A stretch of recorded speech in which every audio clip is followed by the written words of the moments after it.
Welcome, everyone, to another episode of Taking Up Space, a Michelle A. Mayer podcast. Always excited about coming forward, y'all. Today's no different.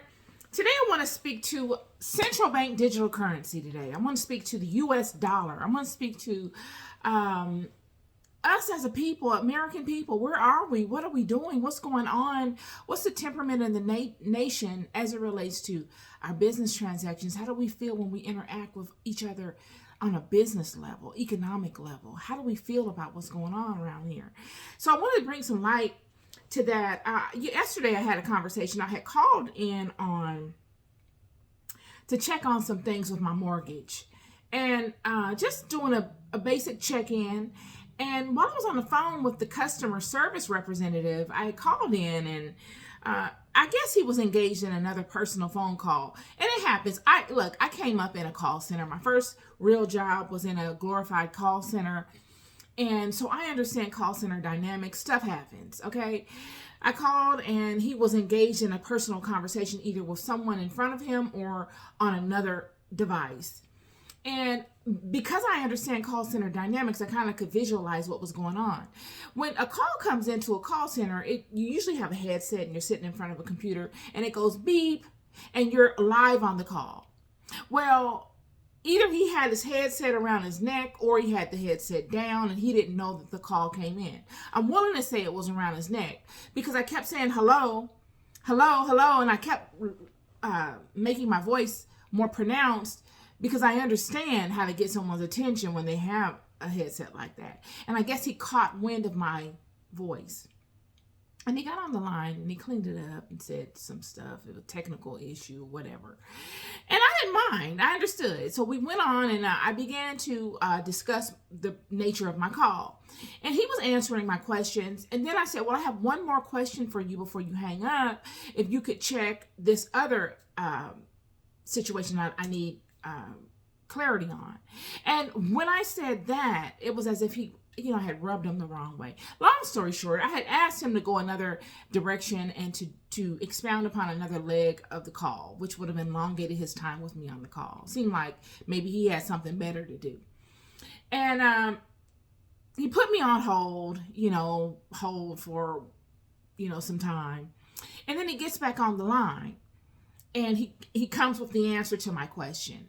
But it wasn't really the answer. It was his answer that he could give me really quickly without having to really go and find the information that I asked him. And it wasn't a ridiculous question. It was a question I'm sure he got a lot. And it was something that he could definitely answer and was more than likely trained to provide to customers. And when I gave him a little pushback on it, letting him know that I really wasn't happy with the information he gave me and that I needed a little bit more in a polite way, he really got in a way where it was like, he said something like, we're done with this conversation. Do you have any other questions for me outside of this? And I thought, wow, I'm calling on my mortgage. This is something I spent a lot of money on. This is a huge account. I'm calling you because you've been hired to sit here and to answer these questions. That's the reason why you have this job. And you're getting frustrated with me because I'm asking you very simple questions because you got something else to do. I could tell he was working from home. And that's what brings me to the conversation. I ended the call. I didn't get the answer I needed, but, I felt like, wow, what do? I don't have the answer I need. Do I call back and report this guy and then mess up his thing? And should I feel as if I shouldn't do that? Should I feel like my requests aren't that important and that his situation overrides my request? And because I don't want to bother him or make any waves in his life by maybe reporting him to a manager so that someone else that calls in and checks on their business doesn't have to incur this type of experience? Should I feel bad about that? Should I be okay with still not having the answer that I need after waiting on hold all that time? Should I feel okay with having to call back and spend more time to get something that I should have gotten in that call? And that's my topic. That's part of the topic I have for you. You know, nowadays we're dealing with a whole nother dynamic. This dynamic we're dealing with in business and in our personal relationships all stem from COVID. After COVID-19, you guys, the whole world changed in subtle ways, but they were drastic. It changed the whole landscape of how we do business and how we interact with one another. Sure, the kids went back to school and they didn't have to be homeschooled anymore. And those that were okay with homeschooling maybe continued in that. But business changed. Many people never went back to the office. Many businesses kept telecommuting as a way of life in managing their business and hiring staff.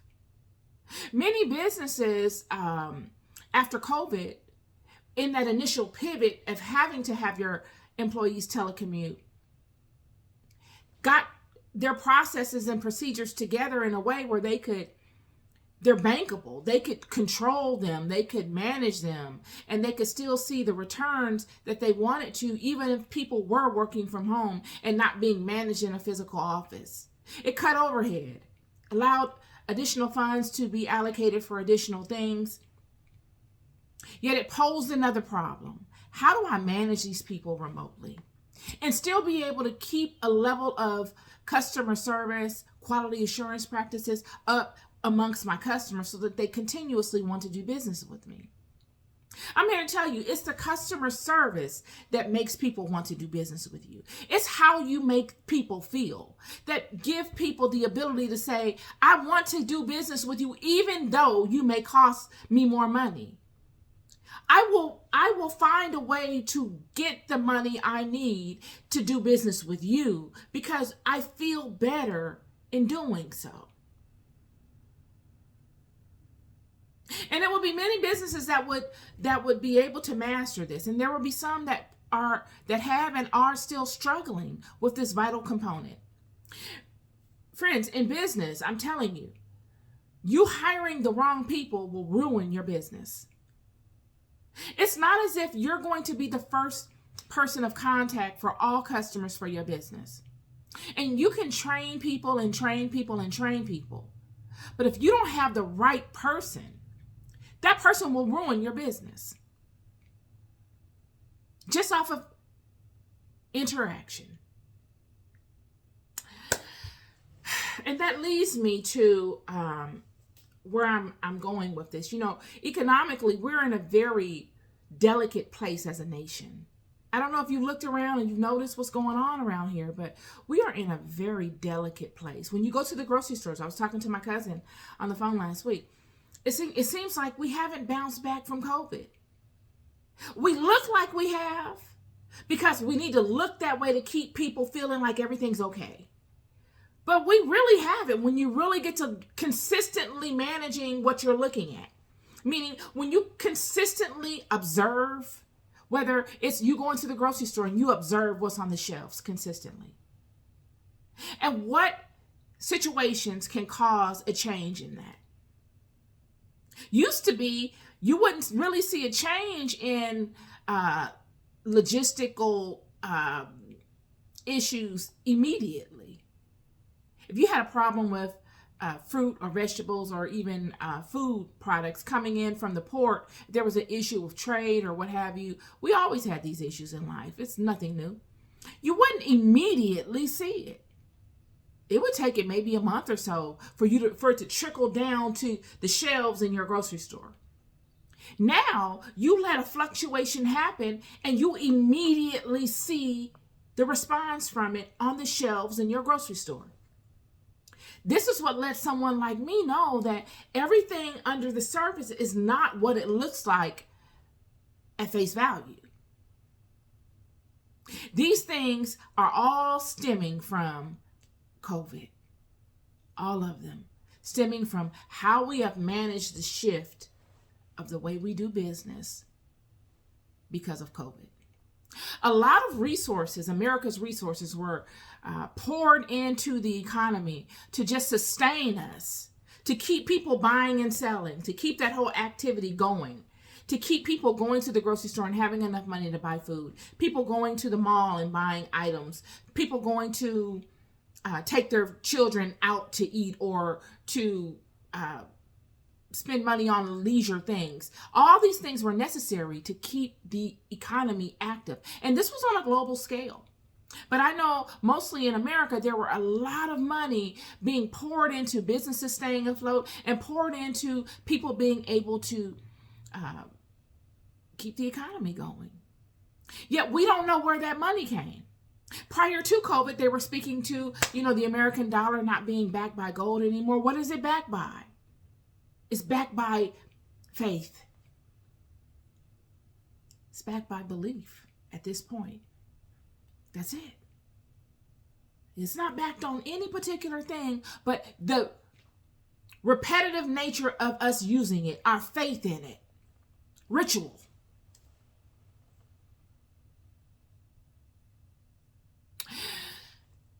Where am I going with this?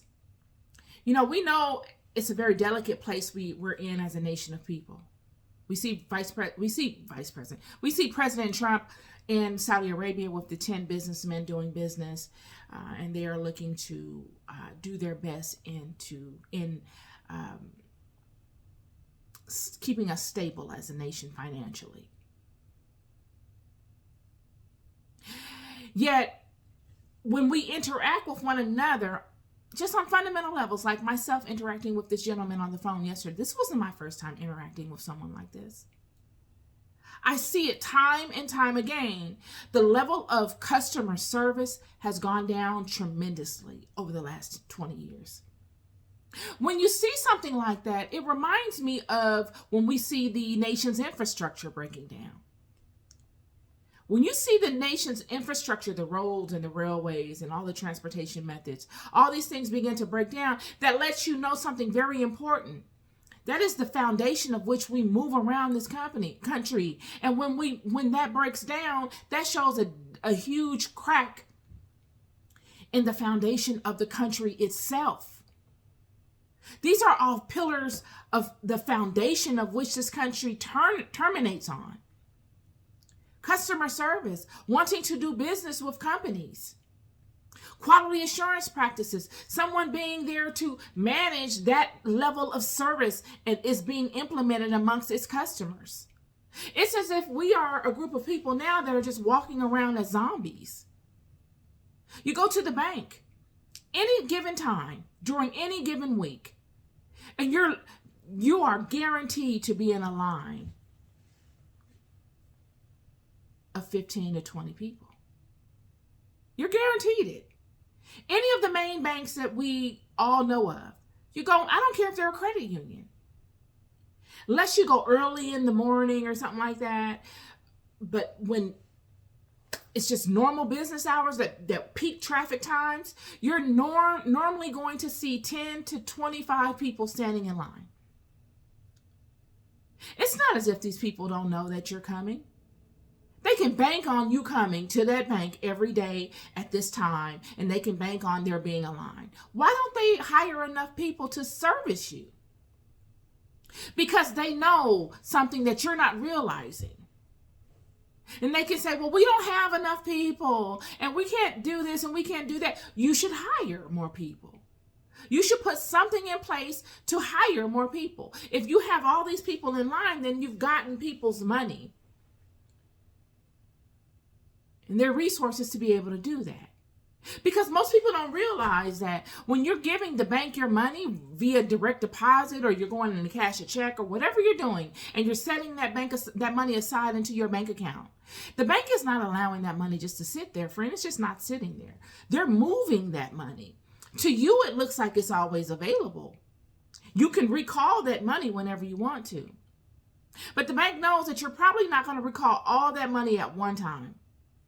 So what they do is they say, okay, great, loan us your money and allow your money to sit in our bank while we gamble with your money. And we gamble your money, and we move your money, and we profit off of your money, flip your money a multitude of ways. And then you can deduct your money as at your leisure.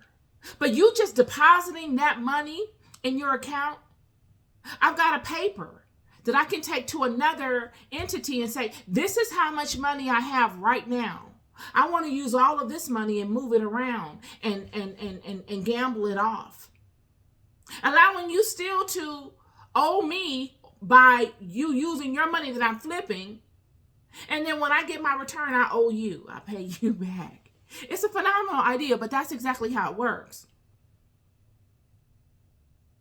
Yet you're standing in line next to someone's 70 or 80-year-old grandmother in the same long line. So you can give your money to these people for them to benefit off of it in ways that you will never, ever benefit. And you're being discomforted. They're never prepared for you. I don't care what day you come, it's the same story. They're never prepared. You always have that one bank manager behind the counter looking like she's busy and moving around, like she's trying to rectify the issue, but there's never enough people. And these are the things that I'm speaking to today as far as America and her customer service practices, the way that she shows care and concern for her customers. And there's really no way around it. A lot of these entities that we're dealing with that show this, exhibit these behaviors, feel like they don't have any competition, so you don't have any choice but to deal with it. I use the analogy of Mike's Deli. I go there. I love Mike's Deli. I think it's a wonderful place to go. And almost everyone that I go to, I experience the same level of customer service. It's consistent throughout all of the different chains that are scattered across the state or the country. And the reason why I go there, even if I have to drive a distance to get there, the reason why I go is because of the customer service that I receive. I always end up feeling better when I leave it. Even though it's expensive. For a Subway sandwich, it's expensive. I could definitely go to another sub restaurant, but I wouldn't get that same level of experience, same level of customer service. I wouldn't have the same experience. So I choose to pay for the things that I value, even if they cost me more. And I'm not the same person. We go through this with our interactions with one another. If I feel like it's always a negative when I deal with you, I'm not going to want to deal with you, friend. I don't care what value you bring to the table. I'm going to always search for someone to replace you with because I don't want to deal with you. You always bring something negative, even though you have a tremendous amount of good that you could potentially expound upon and that's sitting there and that you do expound upon at times whenever you feel like it. But if you're negative, even if it's just one or two or three little negative nuggets that you inject within the good, I'm not going to want to deal with you. I'd rather sacrifice the whole relationship and move on to something else than to deal with you. And that brings me, to some of the things that I've been thinking about. This whole digitalization of having a central bank and a digitalized dollar is a phenomenal idea. I think all of us, when you really get to looking into it, we can all say that we're really excited about it once you really get to looking into it. Having a central bank, one central world bank that all the nations of the world will be able to have their particular dollar accepted at. Sure, the U.S. can make their dollar ABC dollar, whatever that name that they choose is going to be, but it all comes from this one central bank, but it's stamped ABC dollar. And China has their dollar, which is XYZ dollar, and it's stamped with their dollar, but it all terminates out of this central bank. And Africa has their dollar, and Russia has their dollar, but they all terminate out of this one centralized banking system. So there's never any hiccup or any discrepancy with the strength of that dollar. They're all the same dollar. They just have different nameplates on them. So that your dollar no longer is contingent upon the economic fluctuations of that particular country. Your dollar is contingent upon that central banking system that all the dollars of the world flow from. So what we see when we see these countries having these economic crises, which they probably will have, because a lot of the economic crisis that the countries experience have to do with things outside of just the dollar itself.